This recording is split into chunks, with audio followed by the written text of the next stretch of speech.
Can you be replaced? Everybody can be replaced. There's no such thing as an indispensable person. There was a poem written on that one time about the indispensable man. It says, put your arm in a bucket of water, stick it in up to the wrist, pull it out, and the hole that remains is just how much you'll be missed. Stir it all you want as you enter, stir up the water galore, but take it out, and in no time, it'll be much the same as before. Now, the idea is that we can all be replaced. There's no one that's indispensable. But there's some people that are very hard to replace. They're the ones that earn a lot of money. Can you earn a lot of money? Absolutely. I used to have a hard time finding a job. I probably had as many jobs as everybody on this side of the room. I was not a good employee. I was a bad employee. There was 3 different places that I only lasted for an hour, and I got fired. I was getting good at it. You know, 1 hour. How do you keep a job for an hour? Well, I could tell you because I did it. But I had all kinds of jobs. And then at 26, bang, like that, something happened in my head. Now, I'm going to spend the next 90 minutes or so telling you what happened. And I'll tell you something else. I'm going to show you what you have to do if you bought that program to make it work. And I'm going to show you what to do if you haven't bought the program, why you should buy the damn thing, and put it to work. Because I have many, many sources of income. Way back around 1990, I was on a flight to Kuala Lumpur from Toronto. It's 25 hours in the air from Toronto to KL. If you go any further, you're coming back. It's as far as you can go, all right? Now, I play a game. I'll show you. Something tells me to tell you again. I carry this little calculator. This has got lots of miles on it. So I'll take it, and I reduced everything to the ridiculous. I'll hit 1, 2, 3, 4, 5, 6. Now I got a million, right? 1 with 6 zeros. Now a million, it seems like a pretty big number to most people. It does to me. And I play with numbers all the time. A million. So what do? Well, rather than choke on it or throw it away, let's break it down. So I'm going to divide the million now by 12, because there's 12 months in a year. See, you can't think time and money at the same time, so I'm just going to think money. I'm just going to think money. Now, I realize I got to do this 12 times. I don't have to do it once. Now I'm down to 83,333. Now, that's a lot less than a million. But it's still quite a bit, because now I got to do it every month. So I take that, and I divide that by 4.3, because there's 4.3 weeks in a month. Now I'm down to 19,379. But I got to do that every week. That seems like quite a bit. I'll divide that by 2. I'm reducing it to the ridiculous. Now I'm down to 9,689. Okay? It's still quite a bit. If I got to do that between Monday and Wednesday, and again between Wednesday and Monday. I think I'll divide that now by 86. And you say, why 86? I just arbitrarily picked it. I could have picked 68. All right? Now, I'm down now to $112.67. Okay? Let me ask you a question, Tina. If I could show you a simple way that you could earn $1,112.67 twice a week. Now think of what I'm saying. I got this down to $112.67. If I could show you how to earn $1,112.67 twice a week, would you give me the 112 and keep the 1,000? I'm going to show you how to earn $1,112.67. You're not going to have to work very hard. It's not too much effort. Would you give me the 112 and keep the 1,000? I think you would too. Now, you see, I don't have to think of how to earn a million anymore. I just have to think, what the hell can I get Tina doing to earn $1,112.67 twice a week?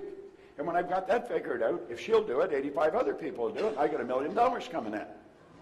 And all I've done is think. Is that a good idea? Yeah. Well, that's what he was talking about. This is it. Don't complicate it. You've got to keep it simple. Keep it really simple.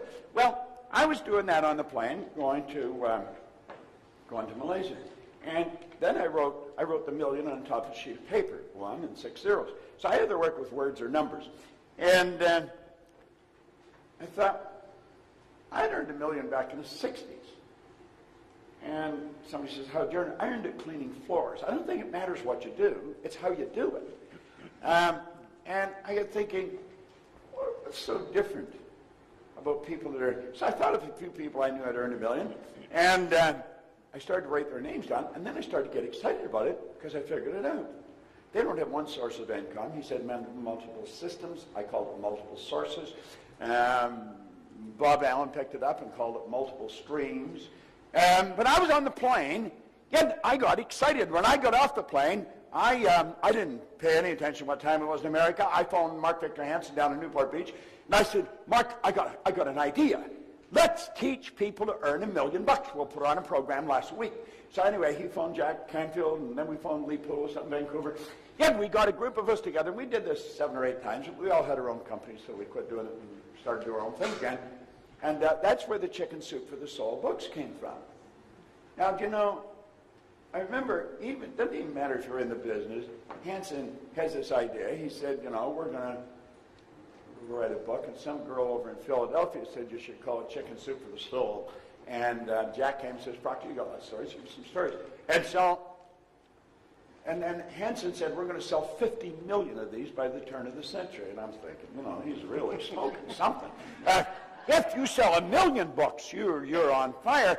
50 million. Well, they didn't sell 50 million. They sold 74 million. They've sold over 100 million. Then they sold out to Disney for millions of dollars. It was just an idea. They didn't do anything. They didn't write the books. Somebody else wrote the books. They sent in the stories. Now, eventually, they started to pay them for the stories, but they never paid them for the stories in the first books. You see? Multiple streams. See, if you start thinking, that's what most people don't do. I spent 5 years working with Earl Nightingale. He said if most people said what they were thinking, they would be speechless. And I'm inclined to agree with him. You know, there was a great educator down in Kentucky, Dr. Ken McFarland. He said 2% of the people think, 3% think they think, and he said 95% would actually rather die than think. Now, you sit there and you say, well, everybody thinks. No, they don't. Start listening to the conversations that are going on. Listen, just in the restaurant, listen to the people at the next table. It's obvious they're not thinking. They'd never say what they're saying. Stand back and watch what they're doing. They would never do what they're doing if they're thinking. There's people come in here and they'll say, that is one hell of a good idea. And they'll go home and start doing the same thing they did before. They won't act on it. You tell me they're on the internet. And I said, okay. Now, in every seminar, all kinds of people come up and they give you an idea. What they really want me to do is execute their idea. That's pretty common. At any rate, we put the idea together. I might have spent 2 days, but I didn't do it in 2 days. It would be a few minutes here and a few minutes there. But probably 2 days in the last year, and it has done $1 million in business. Simple idea, but it was done on the internet. Now, do you know, some of you are looking at what Sean was showing you, and you're thinking, there's got to be more to it. Well, he gave you in there, he pointed out that he didn't know how to do most of the things that he was doing. Did you remember that? Do you know, Andrew Carnegie talked to Napoleon Hill, and he mentored him, and he said the accumulation of great wealth calls for power. And power is acquired through highly organized and intelligently directed specialized knowledge. Now, you've got to admit, what he was talking about was highly organized and intelligently directed specialized knowledge. How many would agree with that? Okay, let me repeat what he said, because there's a tag to it. He said the accumulation of great wealth calls for power, and power is acquired through highly organized and intelligently directed specialized knowledge. But the person who accumulates the wealth does not have to be the one that has the knowledge. Now, I have earned millions of dollars. I went to high school for 3 months. They asked me to leave. I was not at all disappointed. In fact, I was probably happier than they were. I never went back to school. I had absolutely no business experience, and yet my whole life changed on a dime. You see, what you have to do is you got to make a decision. Now, some of you, how many of you have been listening to CDs and, going to seminars for a long time, and you're a little frustrated because it just isn't clicking for you? How many fall into that category? Wait a minute. We got to get honest here. How many can hold their arm above their shoulder? Let me see. All right, get the other arm up. Sean, you get the wallets, all right? Now, let's try this again. How many of you have been studying personal growth, entrepreneurial skills, and that for a while, but it just isn't clicking yet? You haven't made your fortune. Let's see you show it. Now, you see there was more hands went up that time. Let's try this one more time. How many of you have been studying this kind of material for some time, but you just haven't cashed in yet? Let me see a show of hands. Now, you see, there's more hands go up. One of the first rules is you got to get honest with yourself. See, until I got honest with myself, I was screwing up every turn of the road. I was unhappy, I was sick, I was broke. When I got honest with myself, everything started to change. Now, what is the main thing? Well, let's think about it for a moment. Here's the main thing right here. You get one bite at the apple. Now, I've studied reincarnation probably as much as anybody, but I haven't anybody prove to me that they're back for the 21st trip. So far as we know, this is it. We get one life, and it's about lifestyle. And most people are not living the way they really want to live. It's about contribution. The people that get the most are the ones that give the most. Sandy Gallagher and I were up at Cy Ranch. Are you familiar with Cy seminars, Sean? We were up at Cy Ranch. They have a series of seminars that are quite extraordinary, really. They have basic, which is 4 days.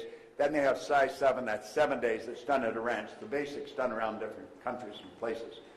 And then they have men's leadership, women's leadership. That's 10 days. It's done men separate from the women.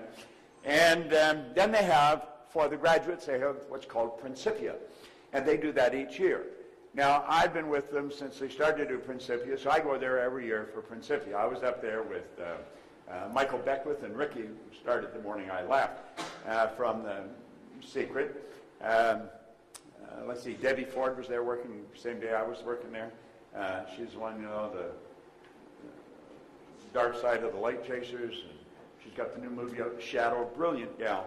But they did something extraordinary. And they do things that are extraordinary at Psi. Psi seminars are, they're pretty old seminars. They've been around a long time. And they had 650 people on the ranch. It was about a 2,000-acre ranch up at Clear Lake Oaks, California. And on Tuesday night, they had school buses come and pick up 650 people. Now, there was doctors and lawyers and secretaries and truck drivers. I mean, just the greatest collection of people you ever saw, and they come from all over the world. They're from Korea, Australia, Europe, Israel. And the bus took them all to a dirt field in a very poor area. And this dirt field was where kids played soccer. I mean, it was dusty, dirty. It was a dirty place. And now a soccer field's a pretty big field. 2 hours and 16 minutes later, that field was sodded. The lady that owns Psi Seminars, Jane Wilhite, she strategized the whole deal, and it was phenomenal watching this happen. It's on film, and I'll give you an opportunity to watch the film. I'll tell you later how you can do this, and a letter about it, because the next day there was a big write-up in the newspaper. I mean, this was pretty incredible, to sod a field in 2 hours and 16 minutes, and it was all volunteers. There's the doctor working next to the secretary and so on. And that whole place was done. Now, I want you to imagine the next morning when these poor little kids come running back to school and the whole field's carpeted with nice green grass. Do that's going to impress them. They're going to remember that for as long as they live. That'll never leave their mind. And then it's impacted everybody in that neighborhood. Everybody that read the paper. Here I am in Dublin, Ireland, not a week later, yet I'm telling you about it. You're going to go tell somebody. And it was all because a lady marshaled the minds of 650 people and got them all to make a contribution. Now, the people that benefited most from this were the ones that were laying the sod. They had a phenomenal time. They had big speakers going and all kinds of jazzy music going on. I mean, it was incredible. Yeah, and I was talking to them when I was working with them the next day, you know, and the satisfaction they got out of this. You couldn't have bought the feeling that they got. So you see, it's not just about lifestyle, it's also about our contribution. It's really about how we spend our days. What did John say work was? It was bad. I mean, who wants to work? Do you know that working is the very worst way to earn money? It is. I'm not exaggerating. That's not just a cute line. Napoleon Hill said, if you are one of those people who believe that hard work and honesty alone will bring riches, perish the thought, because it's not true. He said, riches cometh, they come in all, in response to definite demands, based upon the application of definite principles, and not by chance or luck. That's what John was talking about. That's exactly. Now, he said it many different ways, and he come at you all kinds of different angles, lots of slides, but that's exactly what he was talking about. Now, there's a law of compensation, and that law is very clear. It's very clear. And most people never learn it. 1% of our population earns 96% of all the money that's being earned. It is absolutely absurd when you look at it. Yet, if a person wasn't familiar, they'd say, well, I don't believe that.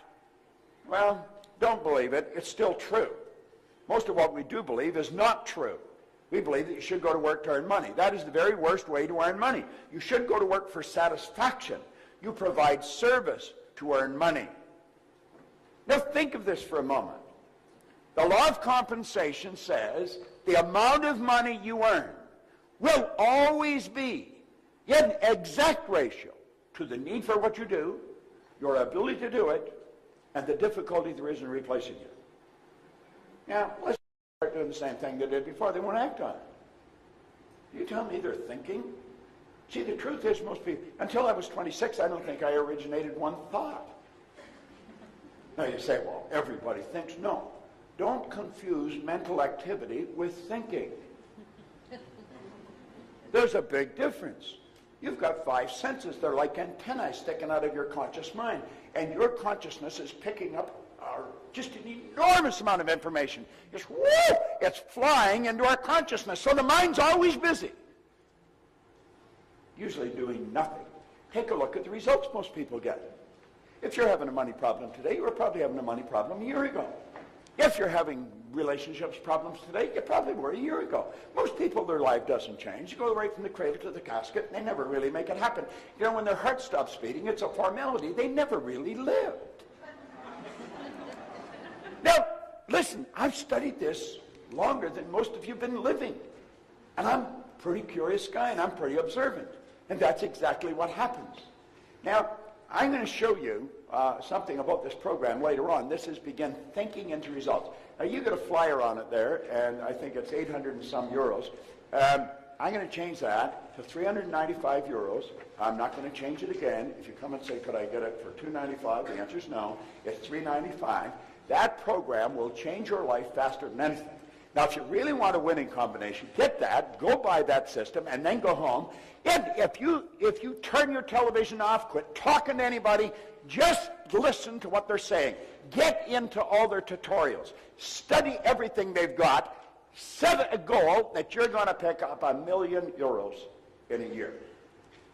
And your whole project, it might take you a year to figure it out. It might take you a year to get really sharp. Like I saw him bring that girl up here and you got 12 love steps. Well, I wouldn't know how to do that. I've been screwing around with one of these computers for a long time. But you know something? I don't have to know that. None of the girl that come up here, he knew how to do it. He didn't even know how to do it. Probably somebody else showed him how to do it. No, this is real. I'm telling you. Becoming wealthy is so simple, it's a sin that most people don't do it.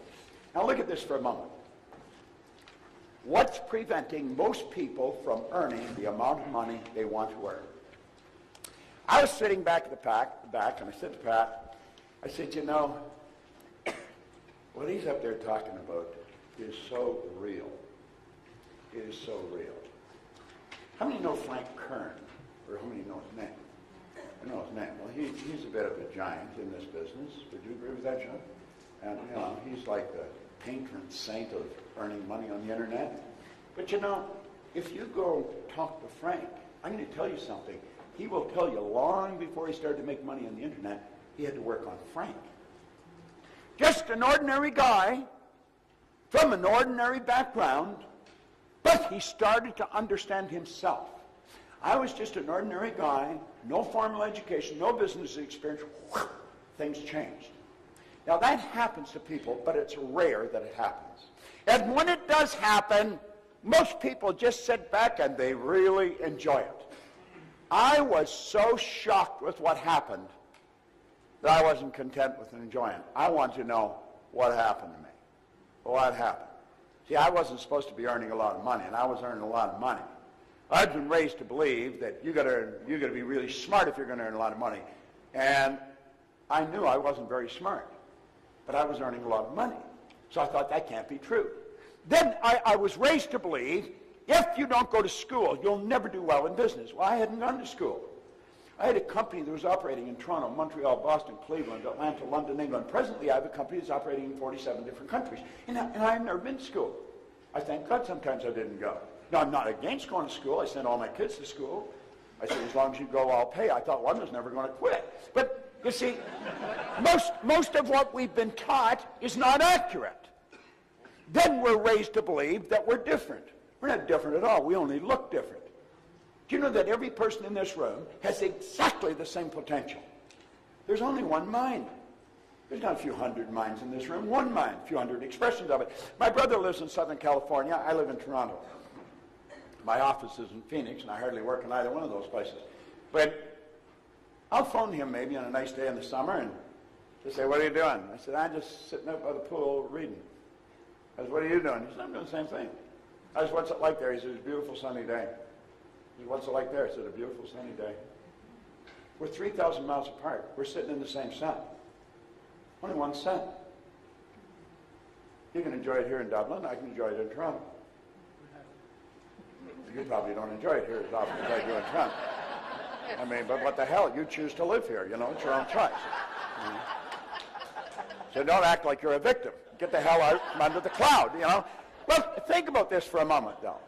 You see, this is so basic. Why do people not earn the amount of money they want to live the way they choose?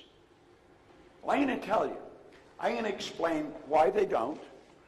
Then I'm going to explain how this happens. And then I'm going to tell you how to change it. And if you really pay attention, and if you're prepared to go to the edge and let go, step out, I guarantee you, your life will change. I can guarantee it as sure as it's going to get darker tonight. Now, I can't do it for you.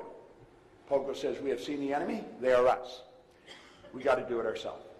Okay? Now, look at us. We got to do it ourselves. Okay? Now, look at it. Money problems are not outside. They are inside. And they rob us of the lifestyle we deserve. Paradigms are the problem. Now you'll find all kinds of people say, well, that's not really the problem. Look, I teach mental health to psychiatrists.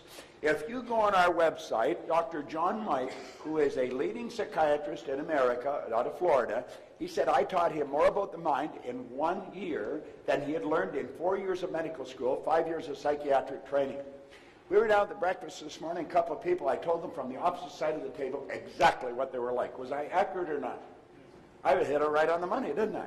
You see, you hide nothing. Everything that's going on the inside shows the outside. I could read your personality walking by you in the hall. And I know exactly what you're like. I know exactly how to sell you. Should I sell you fast and emotional, or should I take my time with lots of facts and figures? How do you learn that? Well, you develop the awareness. You develop the awareness. Most people are programmed never to do that. Now think about this for a moment. This is so basic and it's so simple.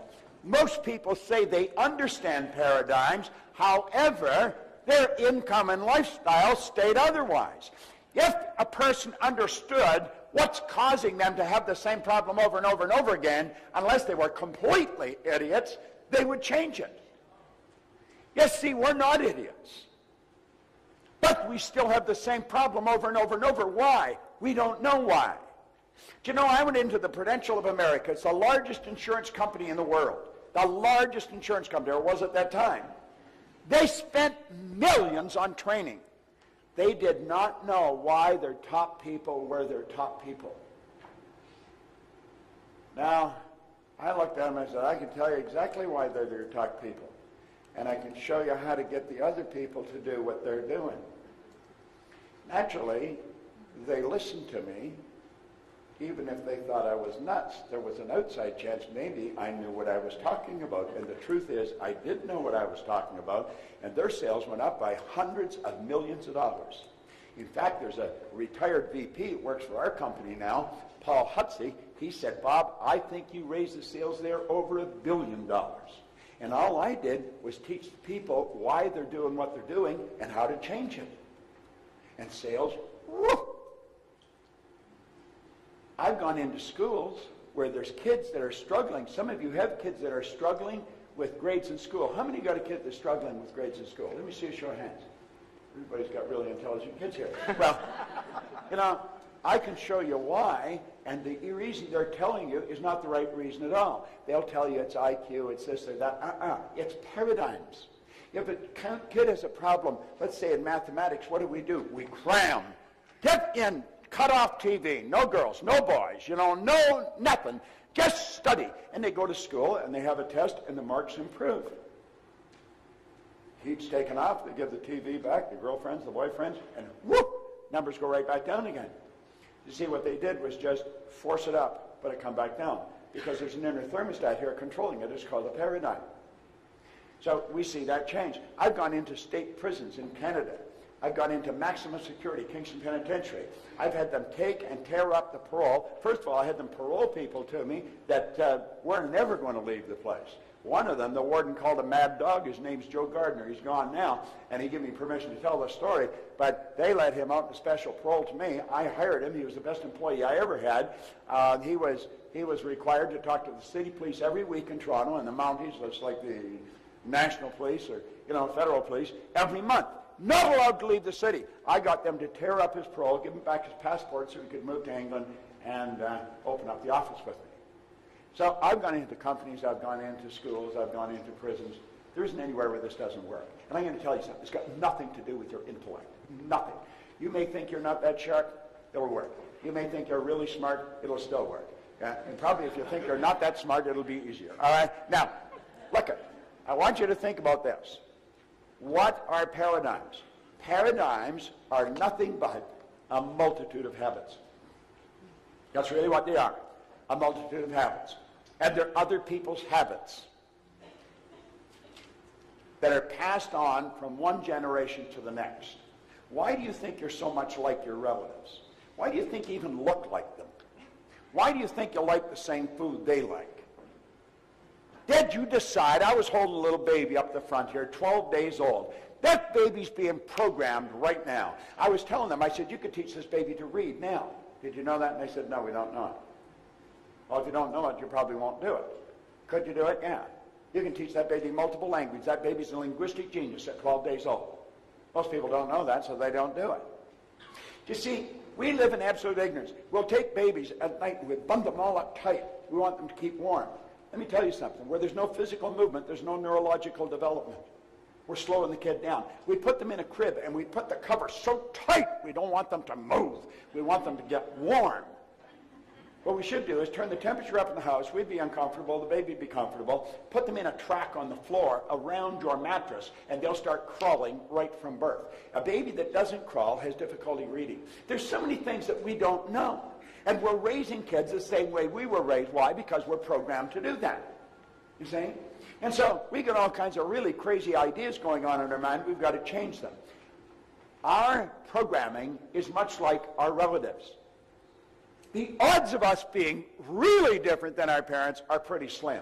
Can we be as different as day and night? But we've got to make the choice, and then we've got to do the work. Now look, paradigms shape your logic.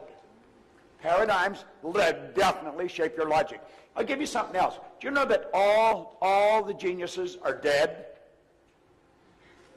That's right, they're all dead. When they're alive, they're crazy. I want you to imagine that it's around 1902, and we live in Dayton, Ohio. You live on one side of the rights, I live on the other side of the rights. Yet the Wrights have two boys that fix bicycles. And what are they going to do? They're going to fly. Yet so we'd be having dinner and we'd be saying, I'm telling you, those kids are going to kill themselves. Then when they got the plane off the ground, people said, well, they're only up there for 12 seconds. Wilbur said to Orville, we not only got up there, we kept the damn thing up there for 12 seconds. How about the world? For years we believed it was flat. I mean, it's the only logical explanation there is. I mean, how would people live on the side of it? Forget the bottom. Think about it for a moment. That's logic. It's illogical for you to believe that like that, by following some simple instructions, you could earn more money every day than your parents might have earned every month. It's hard to buy into the idea that you could actually change your income where you start earning every month what you've been earning every year. I was on a program in Lima, Peru. I flew down there. I was there for an hour and a half, got on a plane and I left. I earned more money than I would have earned on the Toronto Fire Department in 12 years. For an hour and a half. I've got to go over to Bucharest. I will earn more money at that gig in Bucharest than I would earn in 25 years on the Toronto Fire Department. That's where I was when this all started. Now think, what happened? I started to do things that were totally illogical. Totally illogical. How'd that happen? Well, for a long time I had to say I don't know, but now I do know. If you're not prepared to do things that are illogical, you're not going to go any further than you're going. Your logic has got you wired where you are. It's totally illogical for a person that's on a job for 14 years just to up and quit. Definitely, my God, what are you going to do? I'm going to start to live. Get out of my road. Think.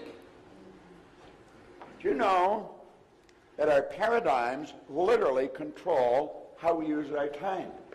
Do you know that I'm going to start to live? Get out of my road. Think. Do you know that our paradigms literally control how we use our time? Do you know that we all get exactly the same amount of time? There's no one that gets any more time than anybody else. The hobo that's sleeping on the street, they get as much time as the industrialist that's, one of the most successful people on the planet. I remember having breakfast with Earl Nightingale one day. I mean, he was my mentor, my idol, and I eventually went to work with him. And whenever I was with him alone, I always had a half a dozen well-prepared questions. Again, we were having breakfast in downtown Chicago one day. We went down to a speaking engagement, and early in the morning, he lived downtown. He said, well, why don't we go over to, I don't know, whatever hotel it was, and have breakfast. I said, absolutely, yeah, I'd like that, Whenever I get alone with him, I'd get alone with him. So we're sitting having breakfast this morning, and I said, Earl, now, he was the most listened to man in the history of the broadcasting industry at the time. Earl Nightingale literally started the personal development business, he and his partner Lloyd Conant, as far as we know it today in recorded fashion. And I said, Earl, how did you learn to master time management? I could still hear his fork hitting the plate. And he looked at me and said, what are you talking about?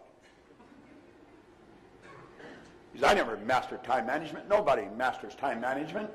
He said, time can't be managed. He said, I merely manage activities.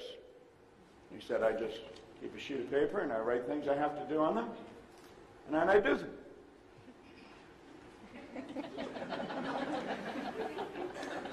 He said, is that it? What the hell else would there be? That morning at breakfast, I probably learned an idea that was worth millions of dollars to me. If I have something to do, I just write it on a little sheet and I do it. Somebody asked me what I do with my spare time. I don't have any. I don't have any spare time. Andrew Carnegie was the wealthiest man in the world. He spent half his life earning money and the other half giving it away. Napoleon Hill asked him that. He said, I don't have any spare time. I don't have any free time. He says, free time, spare time is a waste of time. And he said, you only get so much. You're obligated to do everything you can with the time you've got. Do you know when you're happiest? When you're most productive. You know when you're unhappiest? When you got nothing to do. What are you doing? Nothing. You know? Most people get lost watching a television set. They lose themselves in somebody else's world. We could do so much more with our time.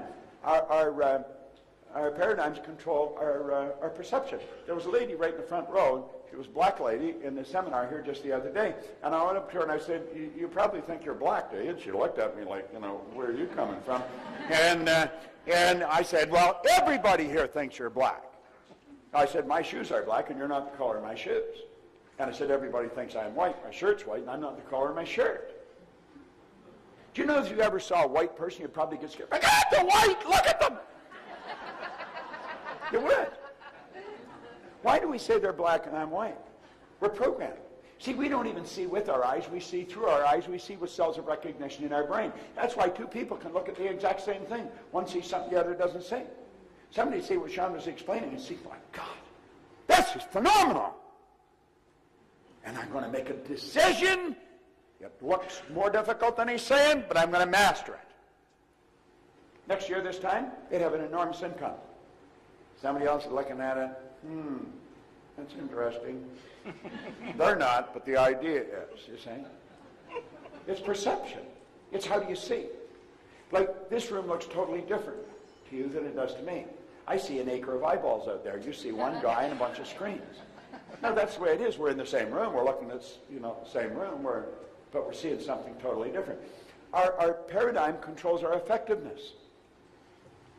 I am very effective today. I'm an effective person. When I'm working, I am very effective. That's not an accident. I decided to become very effective. I have studied people. I have studied why they do what they do. I have probably watched the movie Patton more times than anybody alive. George C. Scott won an Academy Award for the movie Patton, General George Patton. I watch it over and over again. And I'm not lost in the story. It's the acting. It's so phenomenal. And compare that to a sales presentation. I watched that and Lawrence of Arabia. You watch Peter O'Toole or Moshe Sharif in Lawrence of Arabia, it's phenomenal. Watch Peter O'Toole on that camera, on that camel. The camera is that's close up on his face. He believes he's Lawrence. He's become Lawrence. What happened? He got a script. He read the script. He reread it. He memorized it. He studied it. He internalized it. And he became Lawrence. George C. Scott became General Patton. Well, you can learn something by watching these people. They're such consummate professionals at what they do. There's a good book, if you like to read, by The Art of Acting by Stella Adler. It's a phenomenal. I've got it in my case. I carry it with me all the time. I just keep reading it over and over again. The Art of Acting by Stella Adler. Thanks very much. Appreciate it. Stella Adler was one of the greatest acting coaches that ever lived.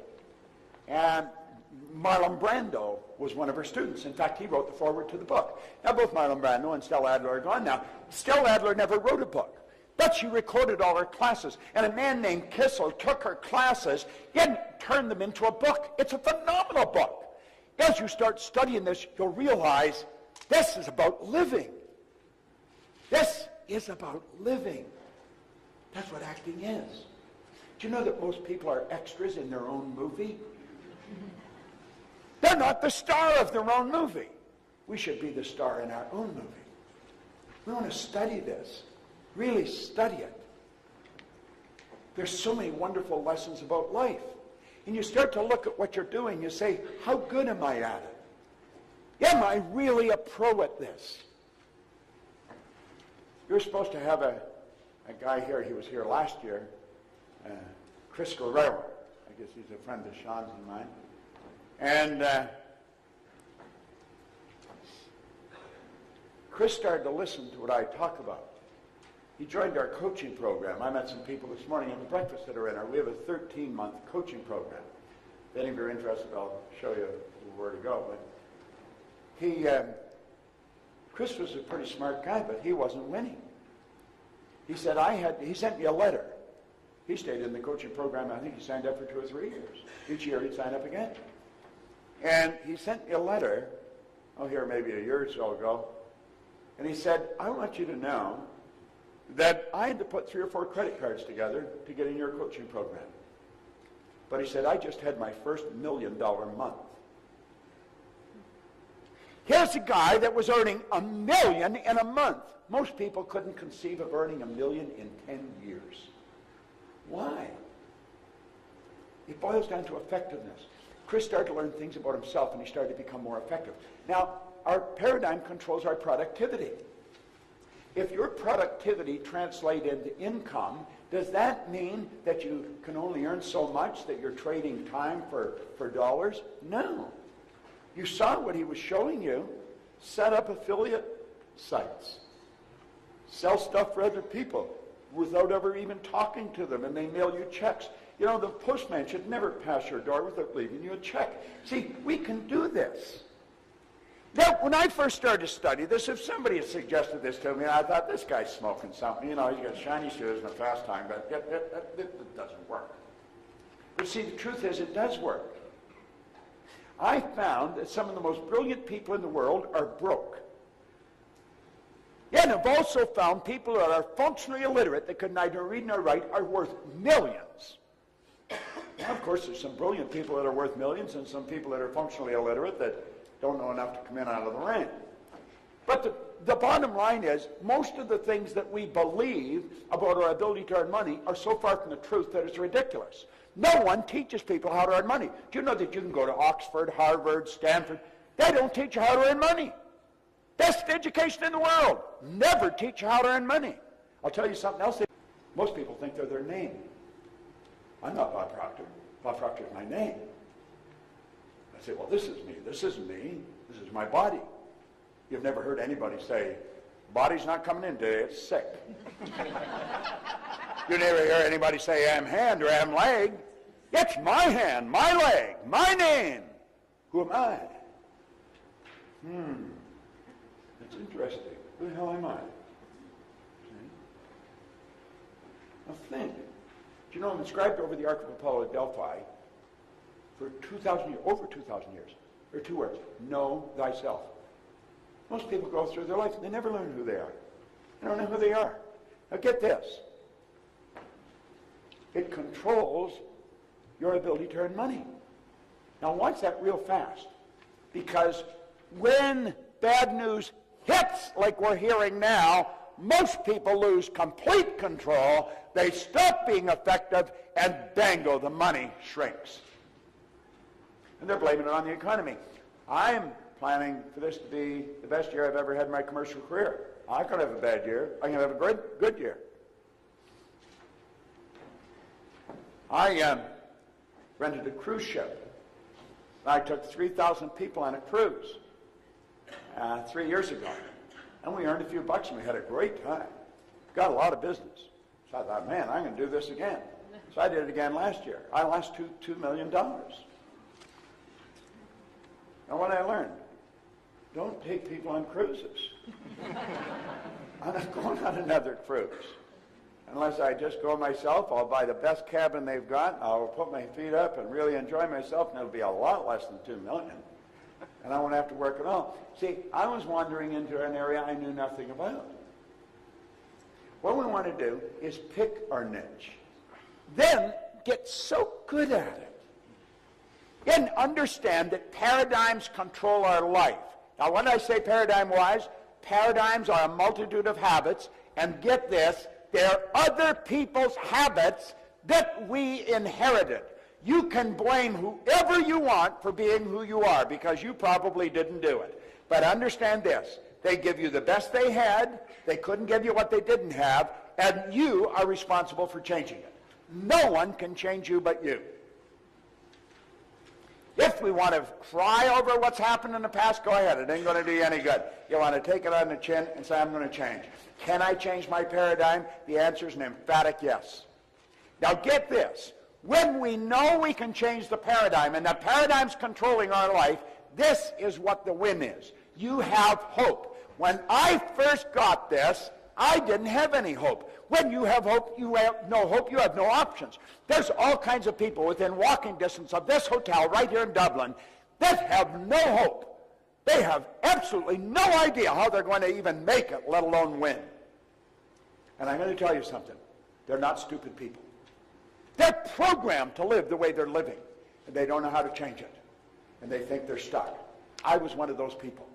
And I had a guy sit down with me when I was 26, and he taught me the lesson about the birds and the bees, not the ones that Mom or Dad try and tell, the real ones. And my whole world started to change. You see, I hadn't gone to school. I was earning a little bit of money and I owed a lot of money. I had no business experience. I had dumb jobs. I even had a bad attitude. I mean, there was absolutely no way that I could win. And he sat down and he showed me something. And from that day on, my life changed. I got to get something and show it to you. I never brought it out. Hold on. Where's it? There. Here it is.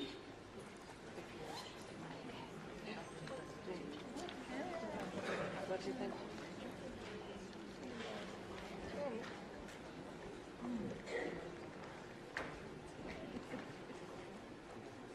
I got a big elastic around this book.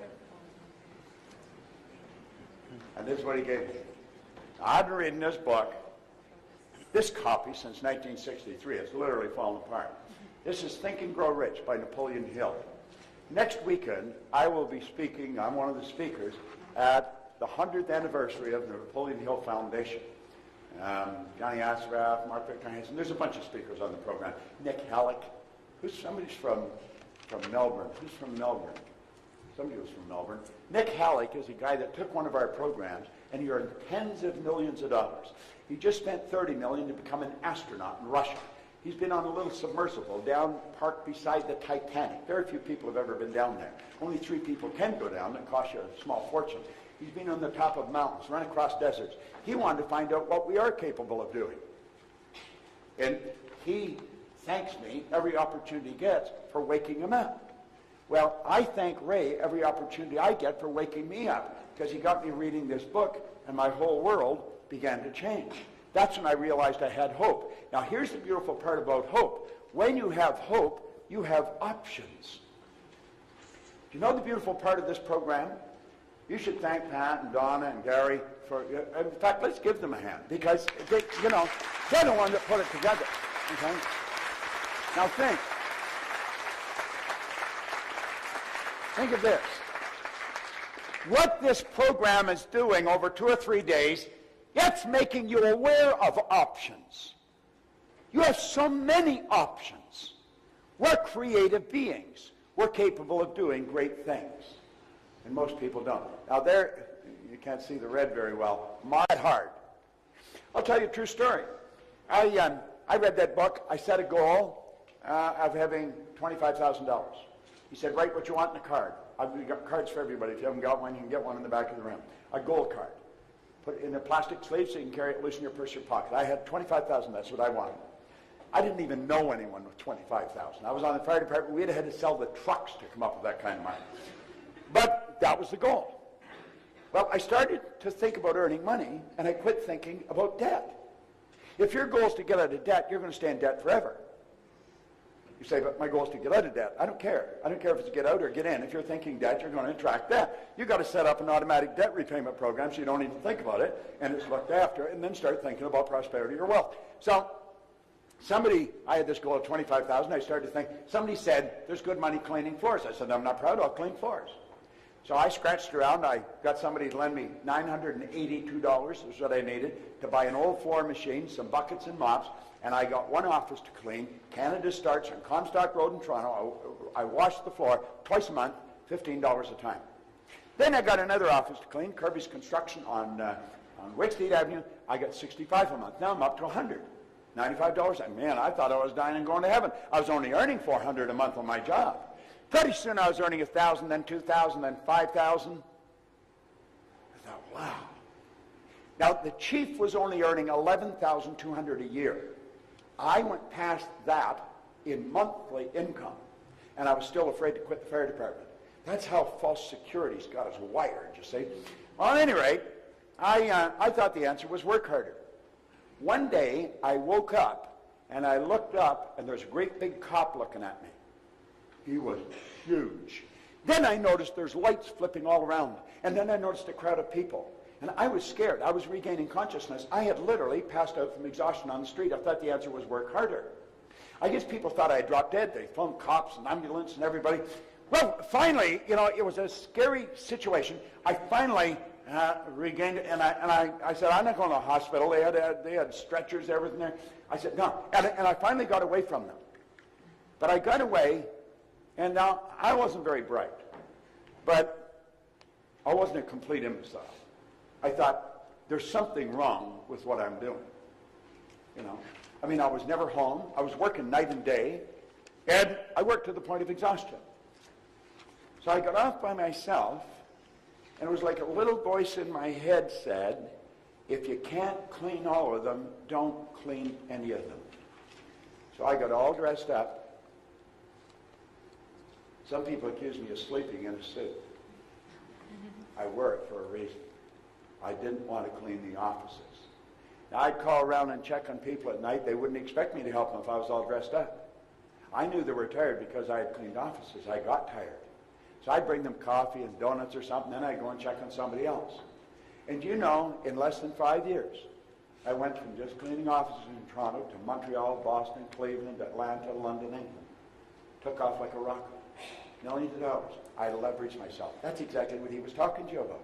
Leverage yourself. That's what you can do on the internet. Now, don't let the fact that you don't know the internet scare you.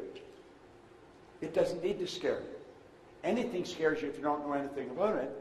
Understand you don't have to know all about it. There's people that will do stuff for you. I don't know how to do hardly anything outside of what I'm doing. I've got wonderful staff of people that work with me. Now look at it. He said it's exciting as well as provocative, but it gets even better. Quantum leaps come without apparent effort. As you get into this type of thinking, your mind goes there.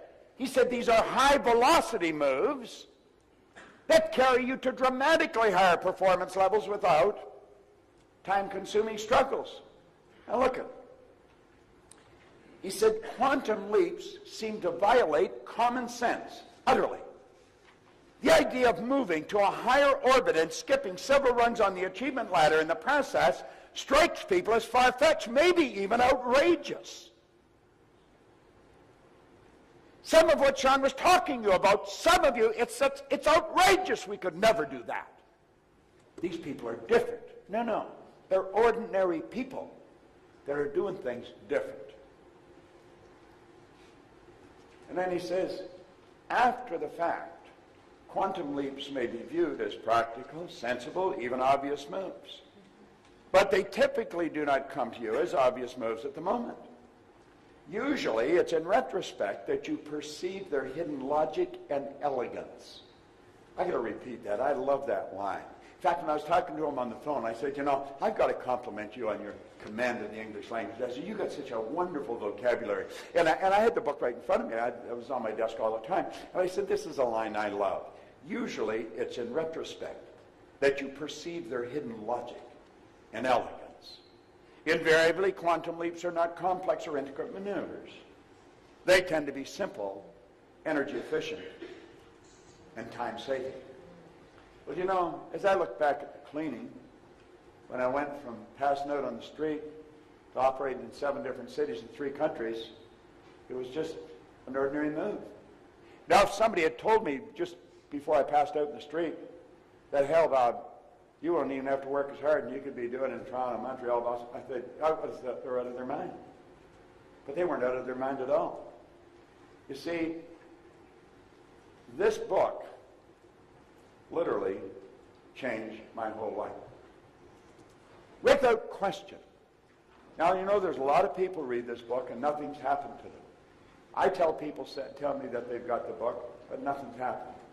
But I read this in 1961 and my whole life changed. Here's the idea that stuck in my mind. And here's the idea you want to stick in your mind. How many of you, forget that idea for a second, just listen to me for a moment. How many of you, at some point during Sean's presentation, thought, man, this is really something? How many thought that at some point? Everybody. It is something. It really is. That's what this book did for me. I saw something in it. And I thought, wow, this idea stuck in my mind. He said, any idea. The idea that you were thinking about doing. You saw yourself doing something. He said, any idea that's held in the mind, that's emphasized, that's either feared or revered, goes both ways. Begins at once to clothe itself in the most convenient and appropriate form available.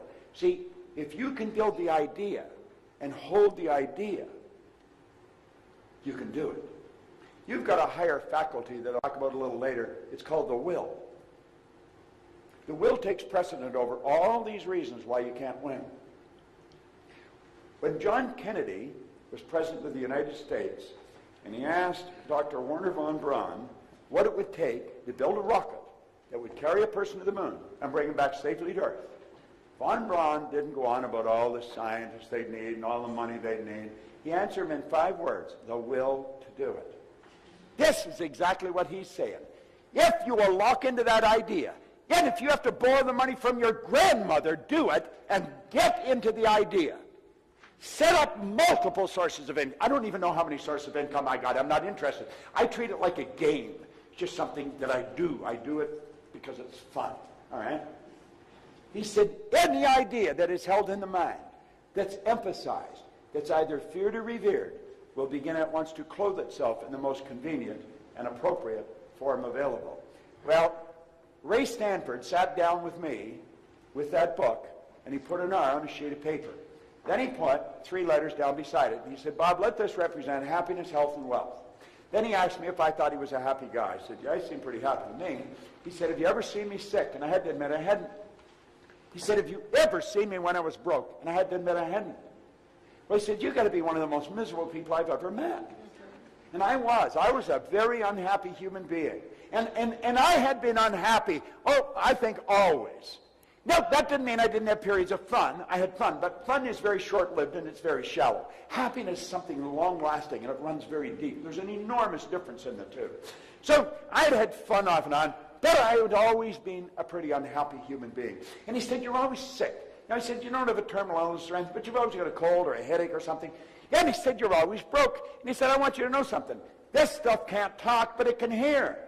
Yet if you call it, it'll come. Well, he had my attention. I thought, my God, yes, that's right. You know, I was ready to get a blowhorn and yell for it. Well, you see, I was earning 4 and I owed 6. So what he said was appealing, but I couldn't relate to it. My paradigm wouldn't even permit me to imagine myself where he was taking me. Now, this guy was very emphatic. I am very emphatic about this information. You may not agree with me. You may not believe what I'm telling you, but you know I believe it. Well, that's where I was at with him. I didn't really believe that I could do what he was saying, but I believe he believed I could. Yet he said, as long as you'll do what I tell you, I'll help you. I was telling the people at breakfast this morning, I got a rule in coaching. If you don't do what I tell you, I quit talking to you. And there's no refunds. That's the deal. And we go into that deal right at the start. Otherwise, I'm wasting your time, you're wasting my time, we're wasting our time. That doesn't make sense. You see? Well, that was where I learned it. He said, as long as you do what I tell you, I'll help you. Yeah, and I had such confidence in him. I believe he believed in me. Yet he said, your way's not working. Why don't you try mine? Within a year, my income had gone to $175,000. Then it went over $1 million. I think earning money is probably one of the simplest things I've ever learned to do. I think it was easier than learning how to drive a car. It was a lot easier than learning how to build a PowerPoint slide. Oh yeah, no, it really was. You see? But I learned how to do it. Now here's my contention. If I could learn how to do it, anybody in this room could learn how to do it. Now, you see me standing here, I'm fairly articulate, and I'm quite comfortable in front of an audience. I used to be very shy, quiet, withdrawn person. I couldn't even stand up and ask a question in a group. And so he'd be looking at me, guys, he's well dressed, he earns all kinds of money, he's totally relaxed. You know, he's different than me. No, no. I'm no different than you. I may appear to be different. But I'm going to tell you something. I would have never even been in this room. I wouldn't have even had enough awareness to come to something like this. I'd have never believed I could learn how to do anything like this. If this guy hadn't lived next door to the fire hall, if he hadn't seen something in me that I couldn't see, and then he had a desire to teach it to me. Somebody was asking me this morning, I said, I wanted to go and meet Earl Nightingale to find out what made him tick. He said, what makes you tick? That's what makes me tick. I've got an insatiable desire for you to get what I'm giving you here. I want you to understand this. I want you to know that like that you can change your life. It's simply a decision. I was listening to Pat yesterday, and he said something right at the start of his meeting. You've got to be careful. People are going to get angry with you. People are going to accuse you of all kinds of things because you're leaving them. They don't want you to leave. Understand this for a moment. There's a certain social circle around you. There's people that you hang out with. They're your friends, your relatives, neighbors.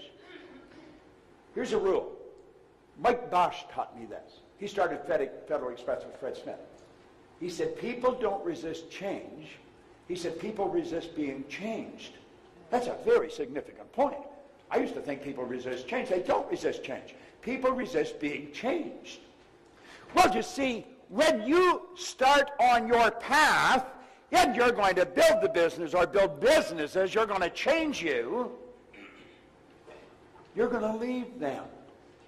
Oh, it isn't a quick divorce, but you're going to drift away. You're not going to have the time to sit and talk about nothing anymore. You've got more important stuff going on in your head. They don't want you to leave. You are forcing them to adapt to your absence, and they're fighting it. Now, it's a bit of a paradox because if you wired them up with a polygraph and said, do you want Harry or Betty to win? They'd say, of course we want them to win.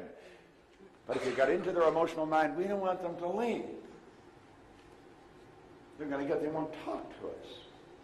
I hardly ever see them anymore. They got that great big car. Who do they think they are? What the hell do you expect them to do with the money? Bury it in the yard or something? Okay? They don't think. Well, that's what happened. My life changed. I immediately began following Napoleon Hill's teaching. I am a dyed-in-the-wool convert. And I decided, rather than copy the dummies, I was going to copy successful people.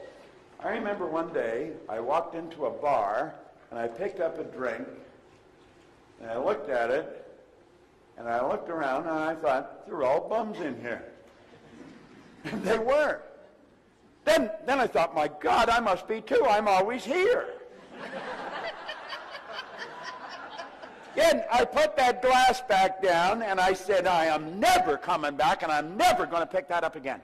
And I never did. That was a long time ago. And you know, none of those guys have phoned to see if I was ill. I don't even think they know that I left.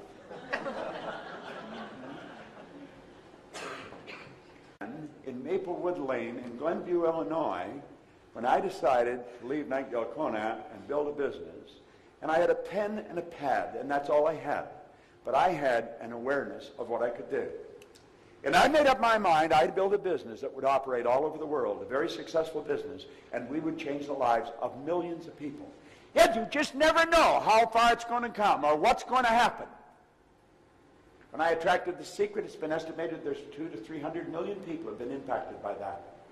For 30-some years, I spoke to audiences from this size to thousands or 50 to 15, 20,000. But one night on Larry King, I reached more people than I had reached in 38 years. Just one day on Ellen, I reached more people than I had reached in 38 years. On Nightline, it took off like a rocket. And you know, it's a strange thing. I can ask for whatever I want now, and they'll pay me. It's true. Donna phoned and asked if I still believed in free speech.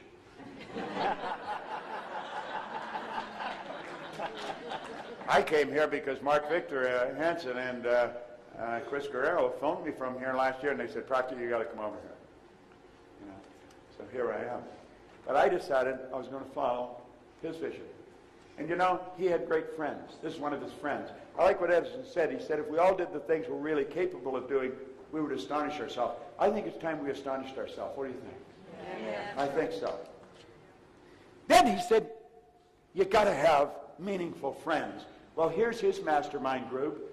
He had Edison, Ford, Firestone, Hoover. Who are your mastermind partners? I was talking to one of the people that was in, I forgot your name. Amen? Amen. Amen. Do you know what that means? Amen is translated from Aramaic. It means sealed in God. That's why when you say a prayer, it's sealed in God. All prayers are answered. It's that most people are wishing. Okay? That's what that means, sealed in God. That's a great name. Anyway, I was talking to Eamon today. He's in the second year in our coaching program. He's following Chris Guerrero's steps, I guess. And he said the mastermind group that he's in is phenomenal. You've got to get in mastermind groups. We set up mastermind groups. In fact, where I put it. I got it. No, I kind of find it. Did I drop something? That's what I'm looking for. Where's Stephen McGowan? Well, just walk slowly up around the front of the room so they know what you look like. You're not a bad-looking guy. You shouldn't hide away back there. You sound like church. You got to get in early to get a seat at the back, don't you, Steve? All right. All right. Come over here. Now, if you want any information on our programs, or if you want somebody coaching you in one of our programs, there's a guy to do it. He has gone through our training. He's a certified consultant with our company. And if you want to, it's Steve McGowan at lifesuccessconsultants.com. Is that it? That's it. Good. Thank you. Go to work. All right?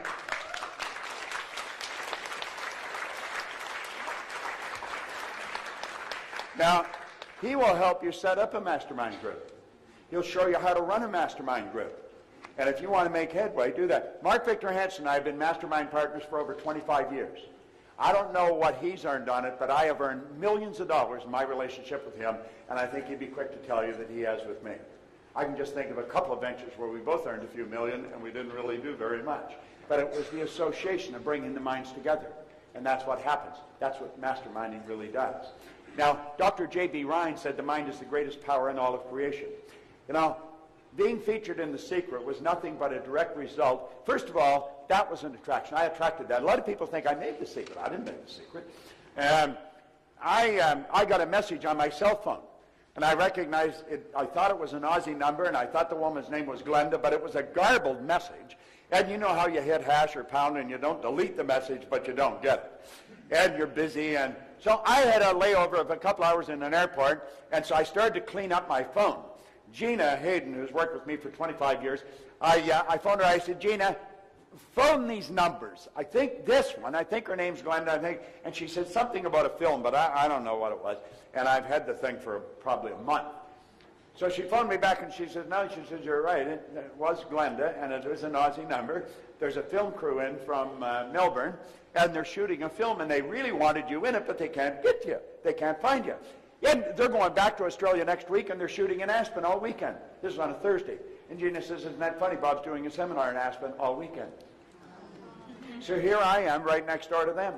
I was all dressed up to go to work, and I just walked in, sat down in front of the camera, and then I walked away with millions of dollars. They think that's an accident? There are no accidents. There are no accidents. Then you see, I really believe that I got in that because of this particular record. You see? This when I started to study before some of you were born. I had a battery-operated record player, and I drove around playing long-playing records. If you went to the Nightingale Corporation online, get the Strangest Secret record. You can still get the original record. It's on a CD now. In fact, it's in a little book. that's illustrated with the transcript, that is 40 minutes of the best philosophy you'll ever hear. I listened to that every day for a few years. Literally for a few years. I'm not exaggerating. Little did I understand that that recording was changing my life. Now there's the two men that started this industry, Lloyd Conant and Earl Nightingale. And I made up my mind I wanted to work with them. And I left a very high-paying position in my own company, left it all, and I went to Chicago, and I took a job for $18,000 a year. 5 years later, I was earning $33,000. But I was prepared to pay them to let me work there. I knew that these two people had something going on in here that very few people had, and I wanted to get as close to them as I could. I quickly worked my way through the ranks until I became VP of sales, and I had an office right beside Earl's. I got to know his secretary, Marilyn, and if Earl ordered a book, she'd get me one. If she subscribed to a magazine, she'd get me one. If he had Lowell Thomas or Eric Hoffer or somebody coming in, I would get information on them, and when they stepped out of his office, I'd step out of mine. I got 15 minutes with some of them became my friends. But I wanted to know how this guy became as effective as he became. And I knew how to do that. Study him. Do what he's doing. Most of us get our advice from the guy next door who doesn't know a damn thing about what's going on in life. Or we talk to a brother-in-law or cousin. What do you think I should do? If we really knew, he doesn't think, but he'll always give you an opinion. So I started to study with them. This is me in 1968 when I went to work with them. Isn't he cute? All right? And for 5 years, well, I've never actually stopped studying with them. Vic Conant, they're both gone now, but Vic Conant, who's the chairman, he and I are great buddies. And it was just a wonderful education. And I learned a lot. Now think of this for a moment. Your results are an expression of your own level of awareness. Now I can say this, education. Now I say effective education because there's some education that's not very effective. Effective education combined with professional coaching over a reasonable period of time will alter and expand alter the paradigm and expand a person's level of awareness. The internet came about because somebody came aware of how to do it. We're flying now because somebody came aware. We've always been able to fly. We've always been able to do the internet. I've got a little BlackBerry here. I can touch what somebody's already touched. I got a flash from red light. So there's somebody somewhere in the world that's contacting me. It doesn't matter where I am in the world. As soon as they hit send, bang, I've got it. That's like sheer magic. Do you know what else travels like that? Your thoughts. Do you know that thought waves are cosmic waves that penetrate all time and space? Do you know that thought is the most potent form of energy there is? You hit send and your email is omnipresent. Well, so are your thoughts. This is phenomenal when we start to think about it. We don't really realize what we've got going for us. And what we want to do is learn how to expand this. You sit down with Steve. Steve can blow your mind with what he knows about the mind. I think of the Tierneys. We got some young guys over here, 3 brothers. Stand up for a moment. Where are they? I see a couple of them. There's the whole 3 of them. Those 3 guys, who's the oldest? You look the youngest. What are you, 22? And who's 19? You're 19, 21, and 22. Do you know that they've got a multi-million-dollar business that operates all over the world? They have.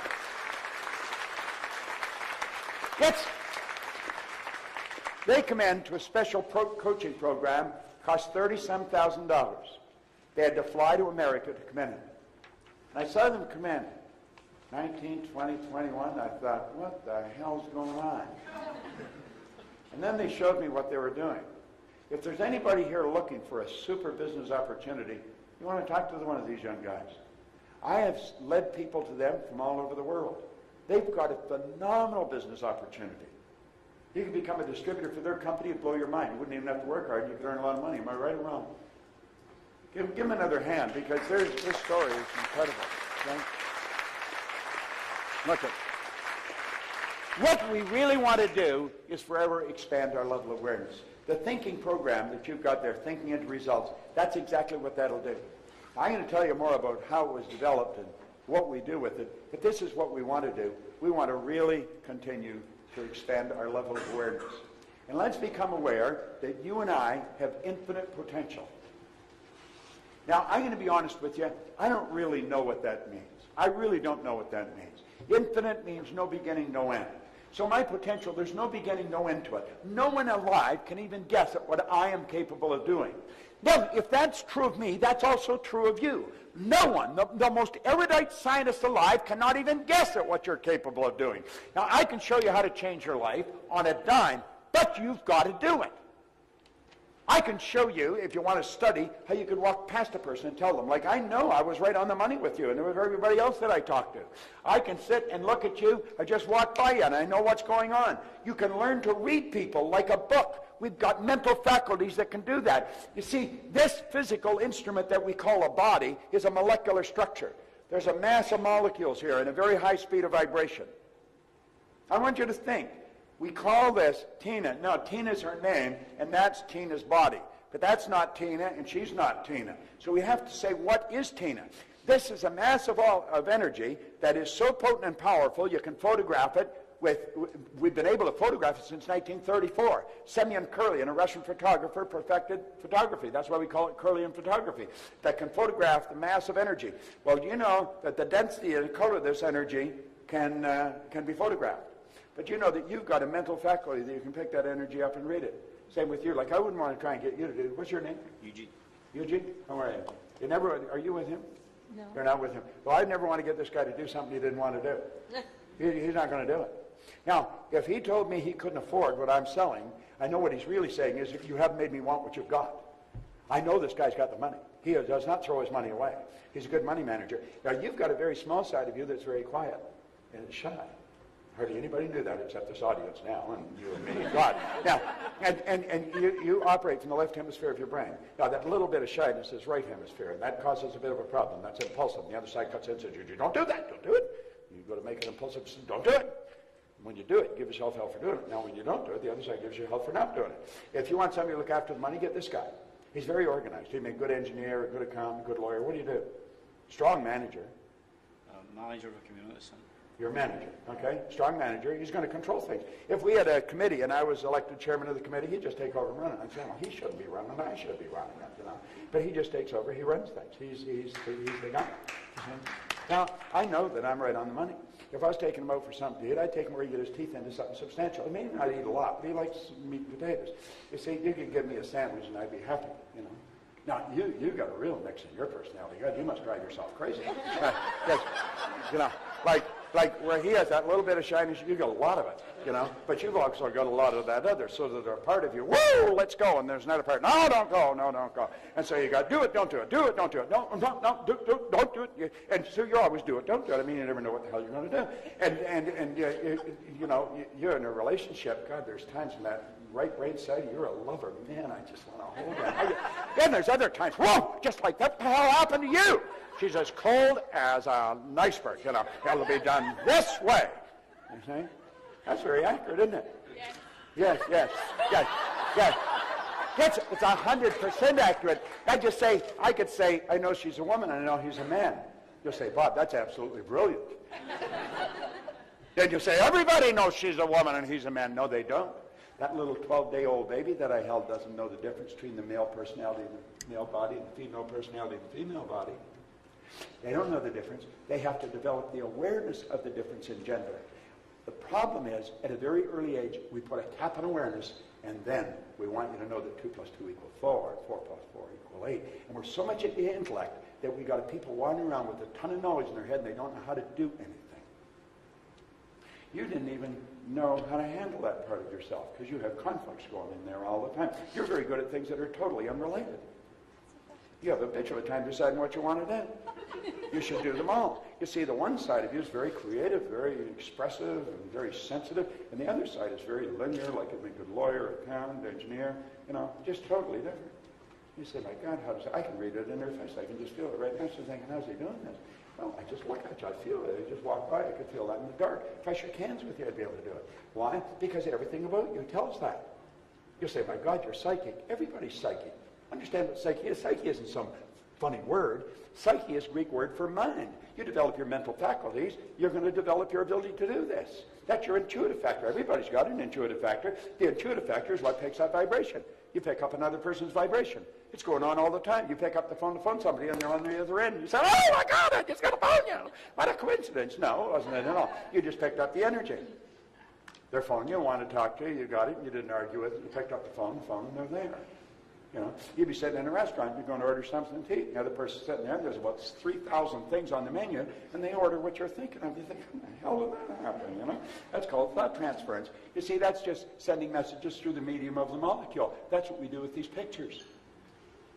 When I was a little boy, I saw my first television set. It was at the corner of the street in Toronto, Knapman's radio station. Mr. Knapman fixed radios. We used to listen to the radio. We used to watch the radio. We didn't just listen to the damn thing, we watched it. Listen, this is true. Some of you are old enough to remember this. You'd have a nice big Stromberg Carlson radio and a nice wooden case, stands up, put it in the corner, and all the furniture was placed so that you could look at the radio. What the hell's that about? I've got a sound system in my home. When I put a CD on, it follows me. It's all through the house. You don't have to look at it. The player's in the closet. You don't have to sit and look at it. Now think about this for a moment. How am I able to do that? Well, you develop these higher faculties. You've got infinite potential. Now think of this for a moment. You're a spiritual being. Most people say, I'm having a spiritual experience. Is that right? You're having a physical experience. You're a spiritual being.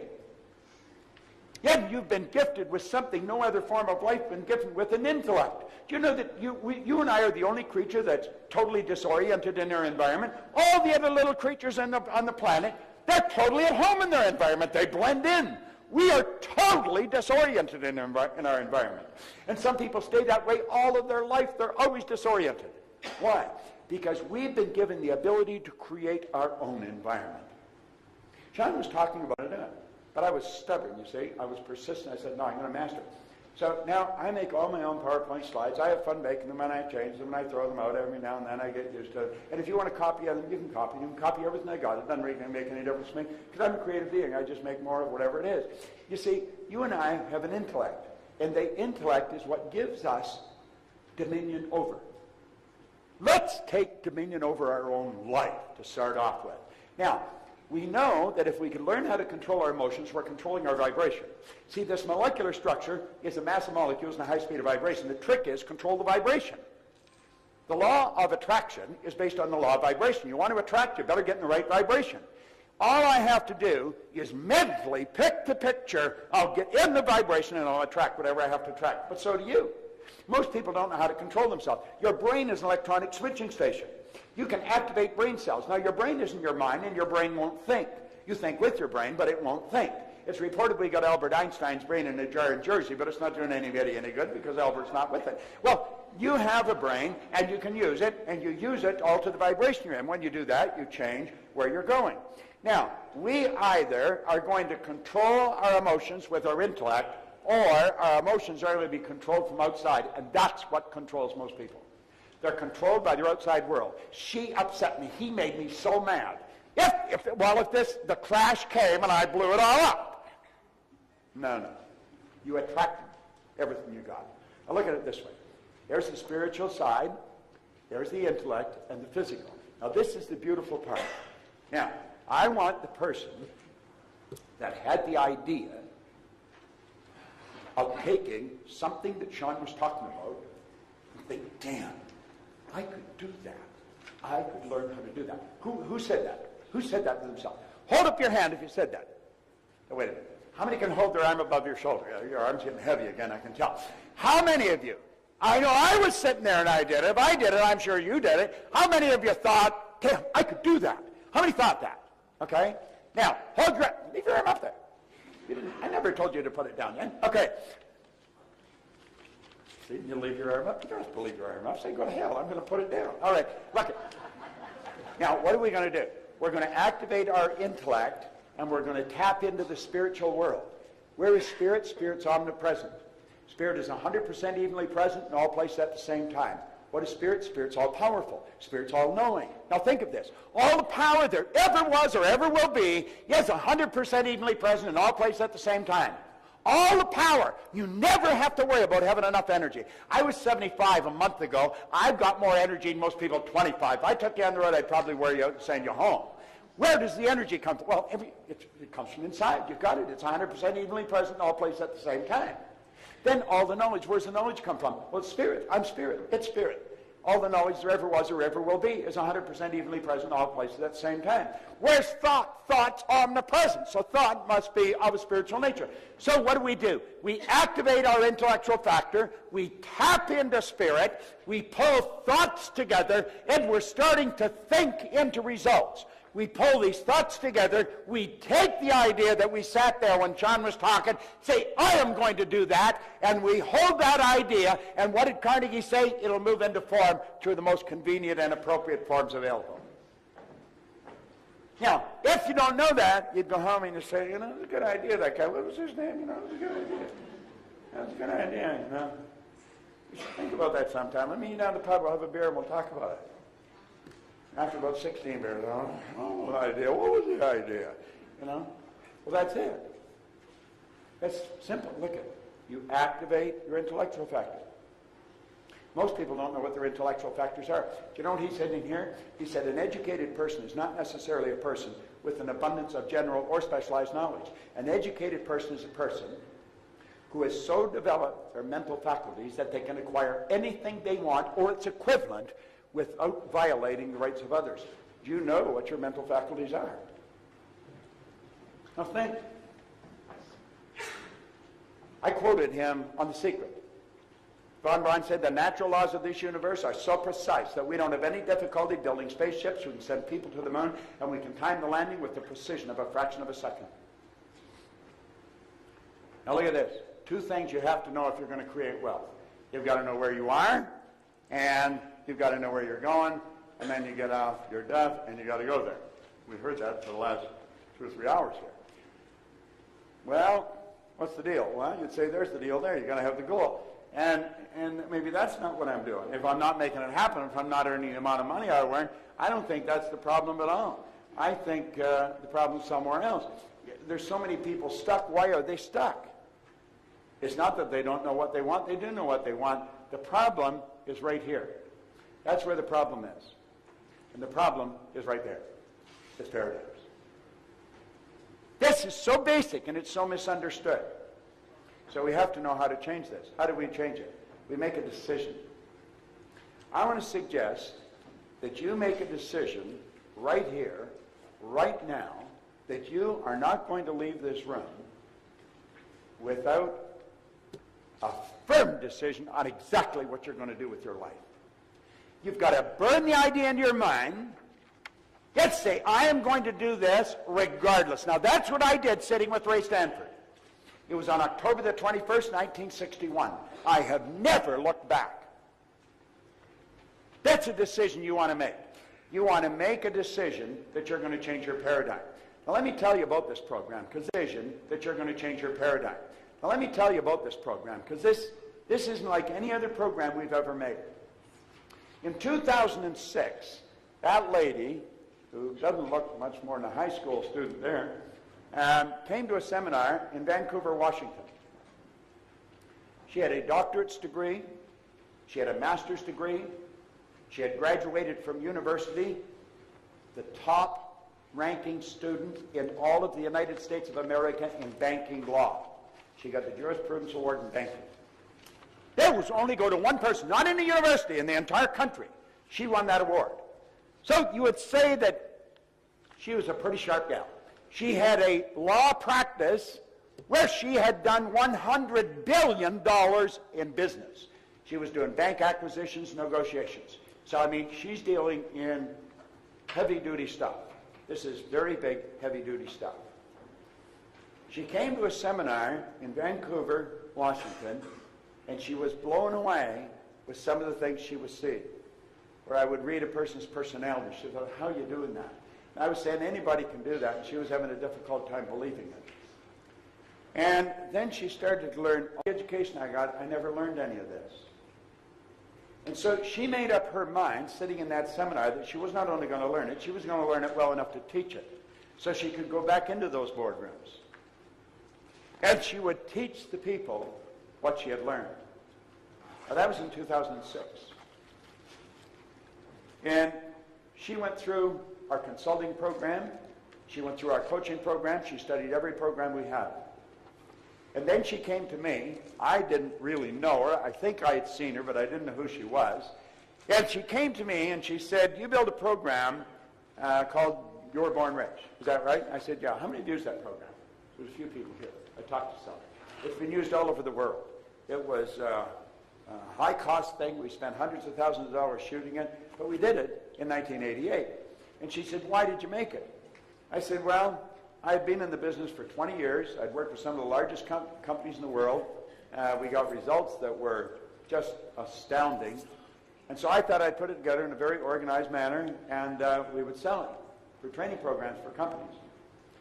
And she said, well, that was in 1988. She said, that's 20 years ago. Next year is 2008. What are you doing now? I said, well, I don't know. I mean, I'm a busy guy all the time.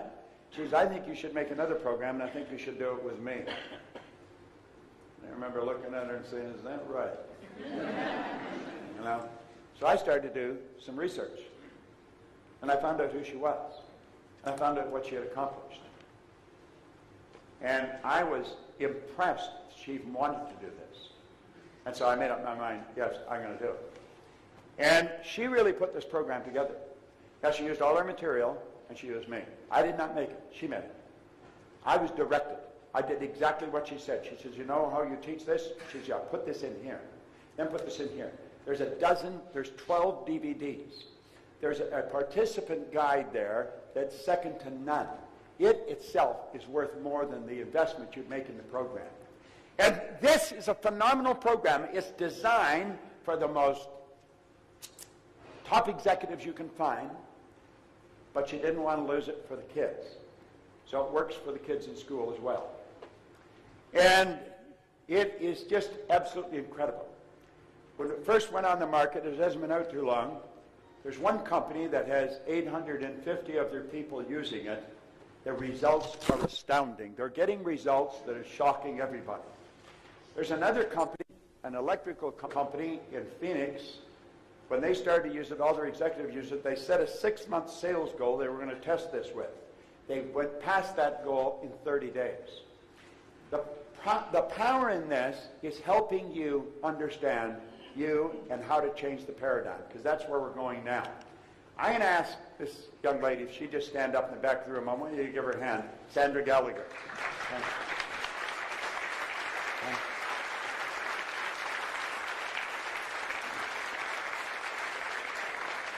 Now, I have been so absolutely blown away with what she knows and what she does. She's absolutely brilliant. Our company is really run by women. I don't run our company. She runs the company.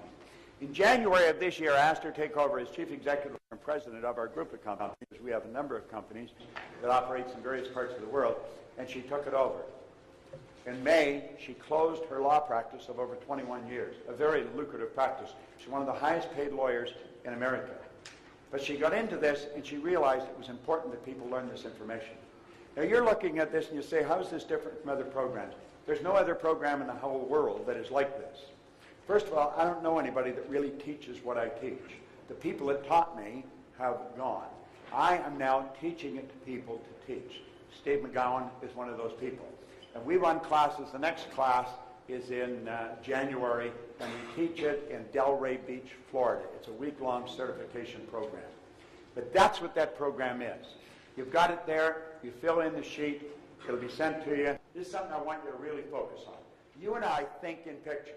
We think in pictures. If I asked you to think of a feather, you don't think F-E-A-T-H. You get a picture of a feather. If I asked you to think of a hot air balloon, you get a picture of one.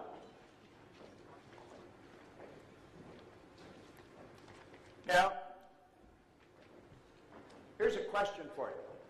What does your car look like? I want you to think of that for a moment. Tina, what's your car look like? What color is it? Black. 2-door, 4-door? 4-door. What color is the interior?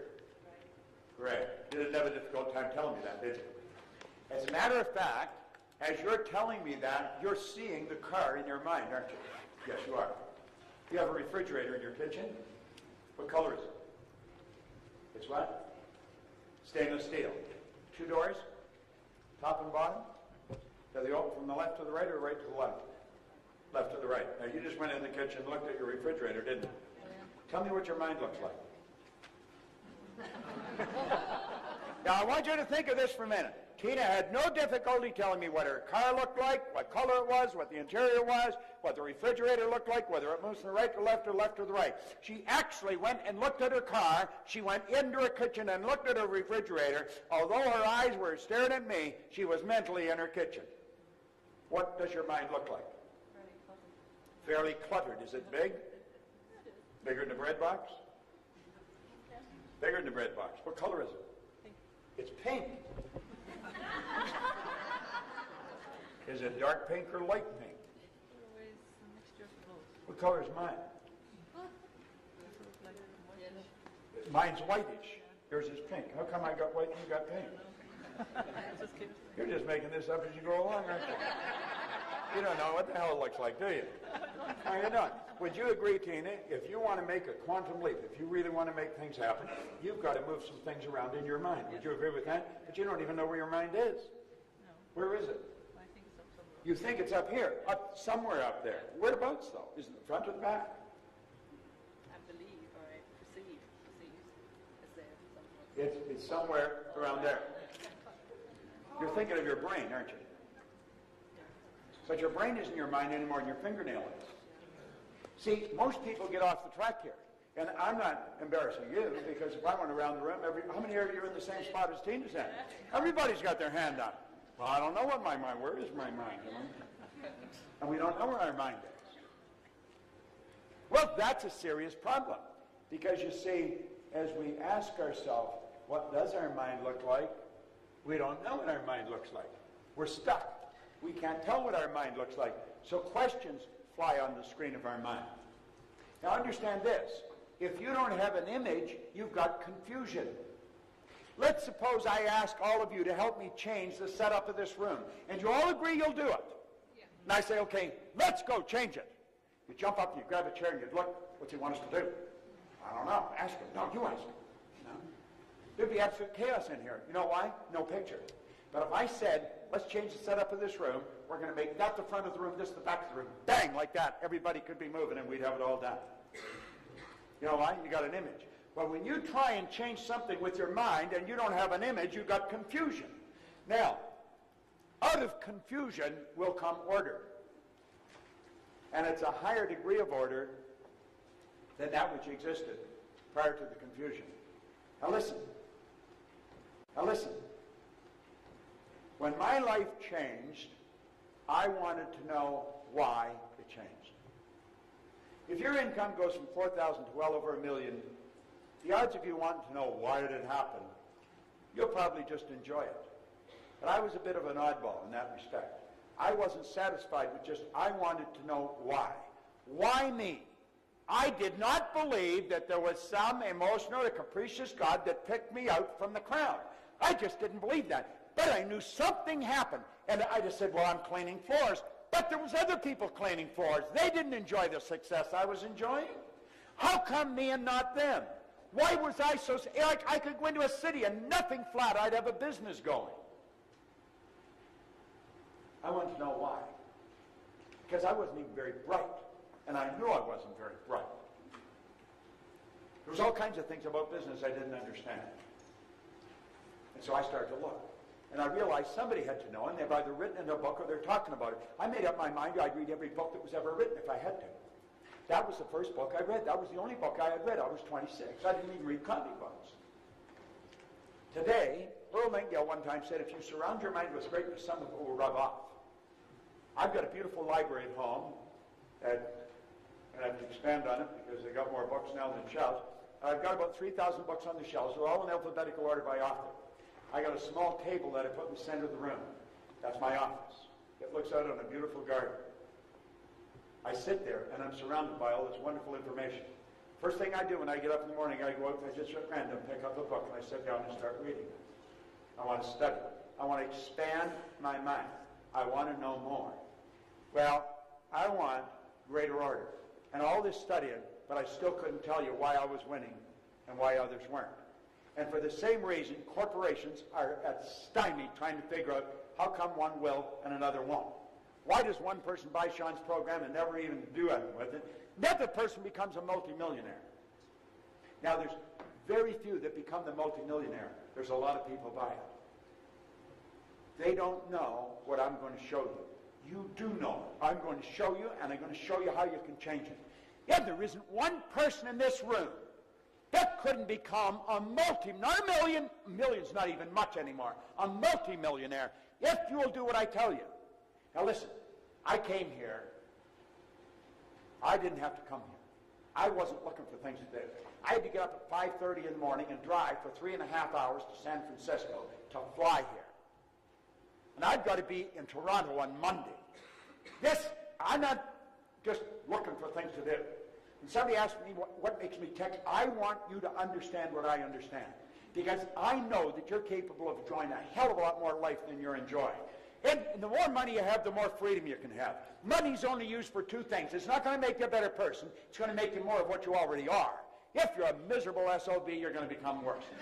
That's true. If you're a nice guy, you're going to become a nicer guy. Money is a magnifier.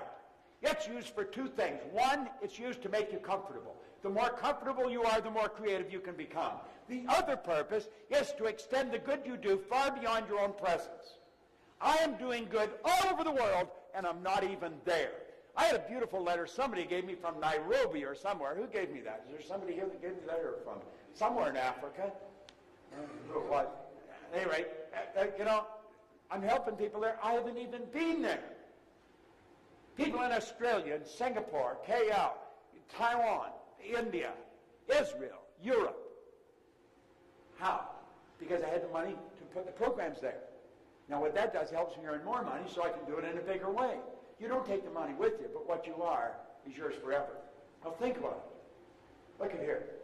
Dr. Truman Fleet was very involved in the healing arts way back in 1934. He said the mind is an activity. It's not a thing. However, we've got to have an image if we're going to have order in the mind. He was very involved in the healing arts, and he realized when you're treating the physical, you're merely treating symptoms. You're not treating the person. You're not treating the cause of the problem. So I said, you've got to get into the cause of the problem. You've got to treat the whole person. You've got to treat the body, mind, and soul. You've got to get the whole person. Yet he said, to do this, we have to have an image. So he said, since nobody's seen the mind, I'll make an image of the mind, and this is what he made. Now, a lot of people will look at that, and they'll sort of smile. I'm going to tell you, that is an absolute genius. I've been studying for 9 years trying to figure out why I changed. I had a guy sit down, and he drew that on a piece of paper. My whole world changed in a few minutes. He said, let that represent the mind and the body. Now, we know about the conscious mind, the subconscious, and the body. We read about it, but we really don't understand it because we have no image to work with. If you will let your head represent your mind, everything from the neck down represent the body. Now, the mind isn't just in the head. The mind's in every cell of your being. Mind is an activity. Body is the manifestation of the activity. Now, the conscious mind is the part that you think with. That's the thinking mind. That is what we call the educated mind. That's where the intellect is resident. But that doesn't do any of the work. That's the part school focuses on. They want you to gather all kinds of information. The subconscious mind is the emotional mind. That's the part that motors the body. If you don't get it into the emotional mind, you're never going to do it. And that's where the paradigm is, and it stops it. Let's look at it another way. This part of you can choose. It can accept or reject. It can originate information. This is a phenomenal mental tool we've got. I'll give you all these PowerPoints, and you can edit them into the show. All right? If one of you guys give me a stick at the end of your jump stick, I'll give them all. All right? So there you choose, accept or reject, originate. The subconscious mind operates quite different. It has no ability to accept, or it must accept. It has no ability to reject, and it cannot differentiate between what's real and what's imagined. Peter O'Toole thought he was Lawrence. He got the idea in there so strong, he mentally became Lawrence. He was not acting. He was living the part. Watch the great actors. They're not acting. They're living the part. That's what you want to do. You want to build a picture of how you want to live and then live it. And absolutely refuse to let anybody else's opinion sidetrack you. Life is short. It can be phenomenal, and you really want to live it. This is what this program teaches. Okay. I'm going to give you the information you need to reach that goal. You've got to say, I'm going to do this. Come hell or high water. I know I don't know how to do it. He'll he didn't know how to get to the top of the mountain. I had the fortune of working with him on 3 different occasions. The only difference in him and you and me, he was a big guy. How did he get to the top of the mountain? He decided he didn't know how to get there. He went in 51, he failed. Everybody thought he was crazy. He's a beekeeper from Auckland, New Zealand. They said, you can't go up that mountain. Anybody who's ever seriously tried has died. Nobody's been up there. You're so thin you can't breathe. He said, I'm going back. Well, then they got angry with him. And in 52, he went back. He didn't get to the top of the mountain. He failed miserably. But in 1953, he knew if he could see himself on the top of the mountain, he could get to the top of the mountain. He and Tenzing Norgay stood on the top of Mount Everest. There's been over 1,000 people do it since then. But he broke through. Look, when you say, I'm going to do it, and you make the decision, you don't have to know how, you will start to attract the thoughts and things that you need to do it. That's how you attract it. You make the decision, you move into the new vibration, you flip your brain onto a different frequency. This making sense? Yeah. Makes a lot of sense, doesn't it? You're not going to solve your problems on the frequency that you're thinking on. You've got to make some decisions. And they may seem radical to you, but you've got to make it. Look at this. This is your conscious mind. It's also referred to as the intellectual mind. There's the subconscious, that's where the paradigm is. Well, understand this. The law of attraction responds to the paradigm. That's why people wonder why they're not winning. God, they're studying and they're not winning. They've never changed the paradigm. They don't understand how to change the paradigm. They read the book. They said, I read that book. How many times did you read that book? I've been reading this copy since 1963, and I had one for a couple of years before that I was reading. I carry this, and I can't keep these in stock. I'd give you this, only it's Andrew Gallagher's book that I gave her a little note in it for. But I just keep reading it over and over again. Now look, here's the mind. There's the body. We'll break into two parts, conscious, subconscious. Here's the sensory factors. This is the way we're raised. These are like little antennae, and almost all the information we get from outside world. We're not taught the inside world. You sort of fascinated the way I was reading your personality? Yeah. You were, weren't you? I could tell. Both of you were. Yeah. Would you like to be able to do that? Yeah. Well, you can do it. If I can do it, you can do it. See, we've got to get to the point when we see somebody else do something, we've got to know we can do it if we want to.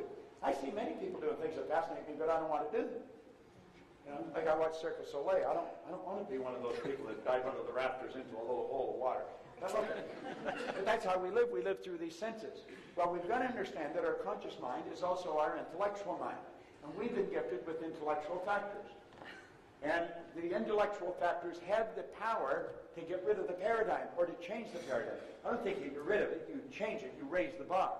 You've got these intellectual factors. They're perception, the will, imagination, memory, intuition, and reason. And they're powerful tools. What I was doing, explaining your personality, I was just exercising my intuitive factor. I just walk by and pick up your energy. I mean, it's a simple thing to do. It's like I know you're a man, you're a woman. And anybody can learn how to do this. I haven't got time to do it for everybody in this room because that's the first thing they want me to do. Read me, read me. You already know what you're like. You don't need me to tell you what you're like. I just do know what you're like. All right? Well, if we will use our intellectual factors, we can say to the paradigm, goodbye, and we can get rid of it, and we can make a new one. Now, let me ask you, how many would seriously, I want you to get honest with me and with yourself. How many of you would seriously like to have a deep understanding of how to control this paradigm? Everyone would. How many of you would really like to master one of those simple programs he was showing? It's not simple to you because you don't understand it. Now, there's paradigm. How many of you would really like to master that? Then do it. Don't screw around with it. Do it. That's exactly what you have to do. If you will do it, I guarantee your life will change. If you're taking notes, write this down. Brian at bobproctor.com.